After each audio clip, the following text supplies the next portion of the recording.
Hello friends, GK Gurukul में आपका स्वागत है। फिजिक्स सिंप्लीफाइड सीरीज में हम फिजिक्स को सिंपल तरीके से समझेंगे। इसके लिए हमने जो पीडीएफ तैयार की है वो आपके लूसेंट, घटना चक्र, एनसीईआरटी और प्रीवियस ईयर के क्वेश्चन का कंपाइलेशन है। ये आपके सभी एग्जाम्स के लिए काफी इंपॉर्टेंट है। इसकी एक एक लाइन आपको याद रखनी है।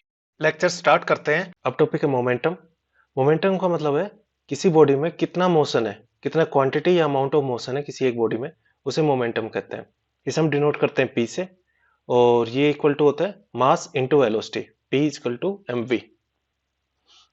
कंजर्वेशन ऑफ मोमेंटम, देखो जहां पे भी कंजर्वेशन आ जाए ना, उसका मतलब है कि स्टार्टिंग में जितना है उतना ही कंजर्व हो गया है, एंड में भी उतना ही है, चाहे वो एनर्जी हो चाहे वो मोमेंटम हो।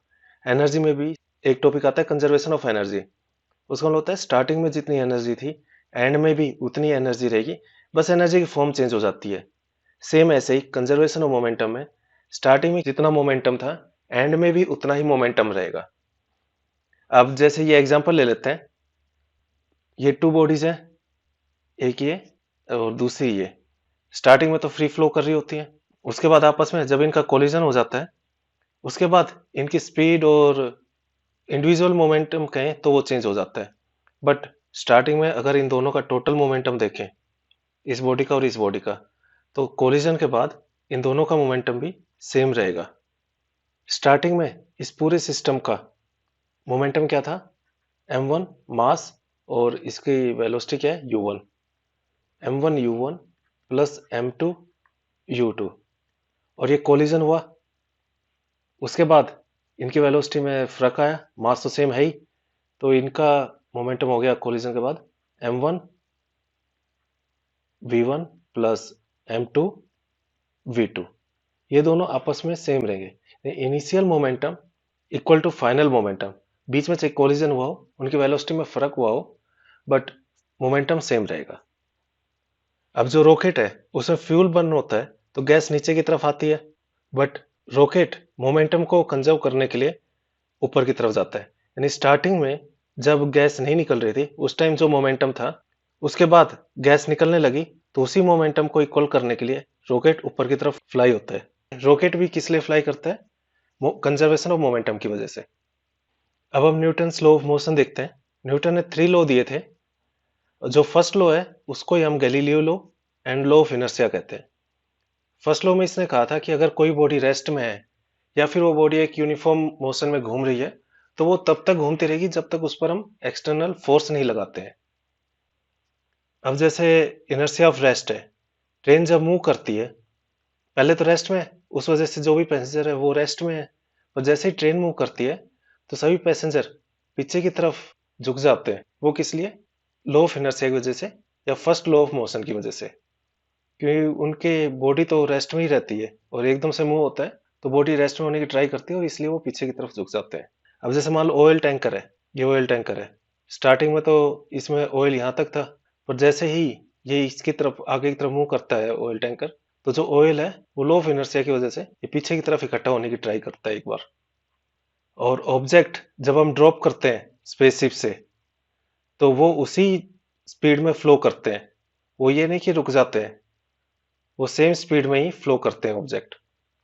जैसे आपने देखा होगा कई बार बाइक से जाते हैं या कार से जाते हैं, मान लो ये कार है, इसमें से अगर आप कोई ऑब्जेक्ट ड्रॉप करेंगे, मान लो कार 80 की स्पीड से जा रही है, तो वो ऑब्जेक्ट भी 80 की स्पीड से ही आगे बढ़ेगा, तो वो ऐसे नीचे जाकर गिरेगा आगे की तरफ थोड़ा, और फ्रिक्शन तो ऑफकोर्स लगेगा ही एयर का, उस वजह से वो थोड़ा पहले गिर जाता है। बट ऐसा नहीं है कि वो यहीं के यहीं से नीचे गिर जाएगा, वो खुद भी 80 की स्पीड से ही फ्लो कर रहा होता है, तो आगे की तरफ से नीचे गिरता है। या फिर आप कई बार एग्जाम्पल देखा होगा आपने, हेलीकॉप्टर है, मान लो एक हेलीकॉप्टर है,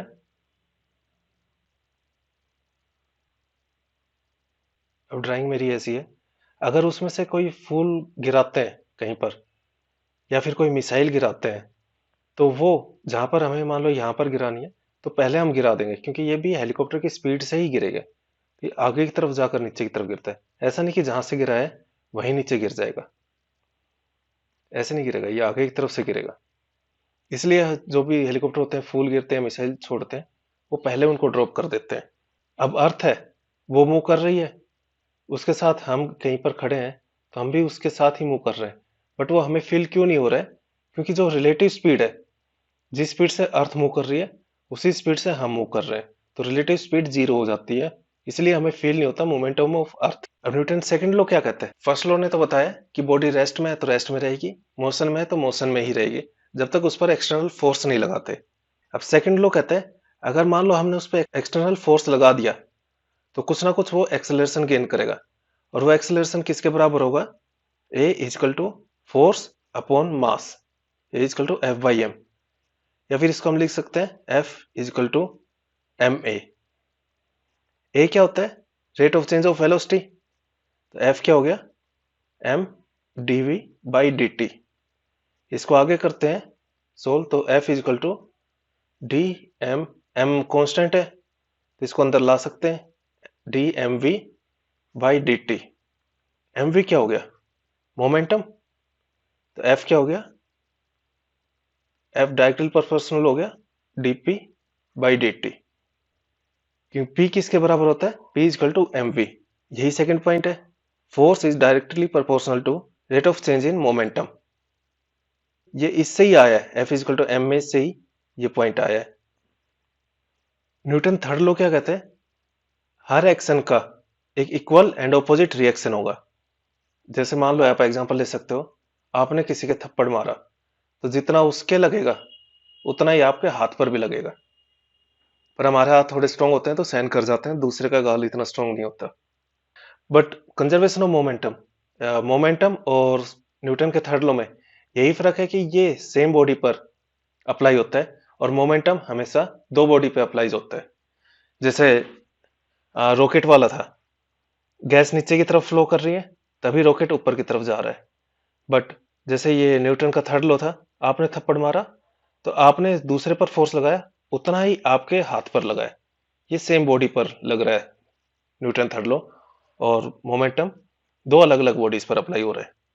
अब ये जैसे एग्जांपल, जब आदमी सीटी बजाता है और किसी फ्रिक्शनलेस सरफेस पर खड़ा हो तो क्या होगा? जैसे मान लो ये उसका फेस है, उसने यहाँ से सीटी बजाई, हवा निकाली, और इसके ऊपर भी फिर उतना ही फोर्स लगेगा जितना इसने बाहर की तरफ लगाया, और अगर फ्रिक्शन लेस है तो ये पीछे की तरफ मूव करेगा, बट अगर फ्रिक्शन होता है तो वो इतना फोर्स नहीं लगा पाता सीटी से, इसलिए वो मूव नहीं करता है। अब अगर बॉडी है और गोल घूम रही है, मान लो आपने हाथ से रस्सी पकड़ रखी है और यहाँ पर कोई बॉडी है और इसको गोल घुमा रहे हो, तो इस पर दो फोर्स लगेंगे, एक तो सेंट्रीपिटल एंड सेंट्रीफ्यूगल। ये फिगर में देख सकते हो, देखो बाहर की तरफ जो लगेगा वो तो होगा सेंट्रीफ्यूगल, बट रस्सी की वजह से इसके ऊपर एक अंदर की तरफ भी फोर्स लग रहा है, उसे हम कहते हैं सेंट्रीपिटल फोर्स, और इन दोनों फोर्स की वजह से ये इस तरफ मूव कर रही है, यहाँ पर इस तरफ, यहाँ पर सेंट्रीपिटल इधर, सेंट्रीफ्यूगल इधर, और ये घूमेगी 90 डिग्री पर, ऐसे ये गोल चक्कर काटती है। अब जो सैटेलाइट मूवमेंट है वो भी सेंट्रीपिटल एंड सेंट्रीफ्यूगल फोर्स इनकी वजह से ही लगता है। सेंट्रीपिटल क्योंकि अर्थ की ग्रेविटेशन की वजह से अंदर की तरफ फोर्स लग रहा है, इसलिए सैटेलाइट जाना तो बाहर से आ रही है, बट जब ग्रेविटेशन की वजह से अंदर की तरफ फोर्स लग रहा है जिसे सेंट्रीपिटल फोर्स कहते हैं, इस वजह से वो बाहर नहीं निकल पाती और इसके चारों तरफ घूमती रहती है अर्थ के। साइकिल जो साइकिलिस्ट होते हैं, जब कर्व्ड पाथ आता है तो आपने देखा होगा या फिर खुद भी महसूस किया होगा कि थोड़ी अंदर की तरफ, यानी जिस तरफ कर्व है उस तरफ झुक जाते हैं, क्योंकि वो एक सेंट्रीपिटल फोर्स अप्लाई कर रहे होते हैं। अगर वो नहीं करेंगे तो सेंट्रीफ्यूगल फोर्स की वजह से बाहर की तरफ गिर जाएंगे। अगर क्वेश्चन आता है कि साइकिलिस्ट क्यों झुक जाते हैं, क्योंकि सेंट्रीपिटल फोर्स अप्लाई करते हैं। या फिर रोड जो होते हैं, हाईवे पे देखा होगा, थोड़ा सा जहाँ पे टर्न होते हैं थोड़ा सा ऊपर की तरफ झुके हुए रहते हैं, वो इसलिए ताकि जिस तरफ टर्न हो रहे हैं उस तरफ सेंट्रीपिटल फोर्स अप्लाई कर पाए व्हीकल, अगर नहीं करेंगे तो उनके बाहर की तरफ गिरने का खतरा रहता है। इस तरह कुछ एग्जांपल है सेंट्रीफ्यूगल के। सेंट्रीफ्यूगल बताया था, जो सेंटर से बाहर की तरफ अप्लाई होता है, बाहर की तरफ लगता है, उसे सेंट्रीफ्यूगल फोर्स कहते हैं। वॉशिंग मशीन, वॉशिंग मशीन में जो मैल होता है वो कपड़ों से सेंट्रीफ्यूगल फोर्स की वजह से ही निकल पाता है, क्योंकि उस पर सेंट्रीपिटल लगता नहीं और वो गोल गोल नहीं घूम पाता, वो बाहर की तरफ निकल जाता है मैल। ऐसे ही आपने घर में भी देखा होगा, कभी क्रीम बनाई होगी या फिर घी निकाला होगा, तो वो भी सेंट्रीफ्यूगल फोर्स की वजह से ही निकलता है। सेंट्रीपिटल एंड सेंट्रीफ्यूगल फोर्स दोनों सेम बॉडी पर लगते हैं और ये थर्ड लॉ ऑफ मोशन की तरह ही होते हैं। फ्रिक्शन भी एक टाइप का फोर्स ही है। नेक्स्ट टॉपिक है फ्रिक्शन। एक टाइप का फोर्स ही है। तीन टाइप के फ्रिक्शन होते हैं। Static friction. स्टैटिक फ्रिक्शन वो होता है जब बॉडी रेस्ट में ही रहती है। मान लो यहाँ पर फ्रिक्शन लगा हुआ है दोनों बॉडीज के बीच में, तो ये बॉडी रेस्ट में ही है और मैक्सिमम वो फोर्स लगाते हैं जब तक वो रेस्ट में रहते हैं। इससे थोड़ा सा भी फोर्स एक्स्ट्रा लगाते ही बॉडी मूव करने लग जाए, उसे हम स्टैटिक फ्रिक्शन कहते हैं। काइनेटिक फ्रिक्शन जब वो मूव करने लग जाती है, जैसे ही कोई बॉडी मूव करने लग जाए तो उसे हम फिर काइनेटिक फ्रिक्शन कहते हैं, इनके बीच में जो फ्रिक्शन होता है। और रोलिंग फ्रिक्शन, जैसे टायर हो गए, जब कोई ऑब्जेक्ट रोल करता है और उस वजह से वहां पर जो फ्रिक्शन लगता है उसे हम रोलिंग फ्रिक्शन कहते हैं। सबसे ज्यादा होता है स्टैटिक फ्रिक्शन, उससे थोड़ा कम होता है काइनेटिक फ्रिक्शन, और रोलिंग फ्रिक्शन सबसे कम होता है। क्योंकि काइनेटिक फ्रिक्शन में जब बॉडी मूव करने लग जाती है, यहाँ से मूव करती है, तो यहाँ पे कम टाइम तक अटैचमेंट रहती है, कम टाइम तक कॉन्टैक्ट रहता है। जितने कम टाइम तक कॉन्टैक्ट रहेगा उतना ही कम फ्रिक्शन लगेगा। ऐसा ही सेम रोलिंग फ्रिक्शन में रहता है, क्योंकि इसमें तो बहुत छोटा पार्ट कॉन्टैक्ट में रहता है दूसरी बॉडी के, इसलिए ये और भी कम होता है। सबसे ज्यादा हुआ स्टैटिक फ्रिक्शन, उसके बाद kinetic friction and then rolling friction. Cycle में बॉल बेयरिंग लगाई जाती है, वो भी इसलिए ताकि जो उनका इफेक्टिव एरिया है, जो एरिया टच हो रहा है, कॉन्टैक्ट हो रहा है, वो कम से कम हो। मैन अगर फ्रिक्शनलेस सरफेस पर खड़ा है, ये एग्जांपल पहले बता चुके हैं, फ्रिक्शनलेस सरफेस पर खड़ा है और वो विसल करता है, सीटी बजाता है, तो वो पीछे की तरफ मूव कर रहेगा। मान लो इस तरफ सीटी बजाइए तो इस तरफ वो मूव कर जाएगा। यही थर्ड लॉ ऑफ मोशन भी है, थर्ड लॉ ऑफ न्यूटन। और इसी फ्रिक्शनलेस की वजह से आइस पे काफी कम फ्रिक्शन रहता है, इसी वजह से हमें उस पर चलना काफी मुश्किल हो जाता है। इसलिए कहते हैं हमारे चलने में भी फ्रिक्शन का काफी इंपॉर्टेंट रोल है, क्योंकि अगर फ्रिक्शन नहीं होगा तो हम पाँव से पीछे की तरफ फोर्स लगाते हैं, हम चलते भी ऐसे ही है ना, पीछे की तरफ फोर्स लगाते हैं और ये हम पीछे की तरफ सरका नहीं पाते, या पाँव पीछे की तरफ फ्रिक्शन की वजह से सरक नहीं पाता, तो हमारी बॉडी आगे की तरफ जाती है। अगर वो फ्रिक्शन नहीं होगा तो पाँव पीछे की तरफ चला जाएगा और हम चल ही नहीं पाएंगे। इसलिए फ्रिक्शन हमारे चलने के लिए भी काफी इंपॉर्टेंट है। आज के लिए इतना ही। बाकी कोई भी क्वेरीज या फिर कोई डाउट आप कमेंट बॉक्स में पूछ सकते हो। Thank you.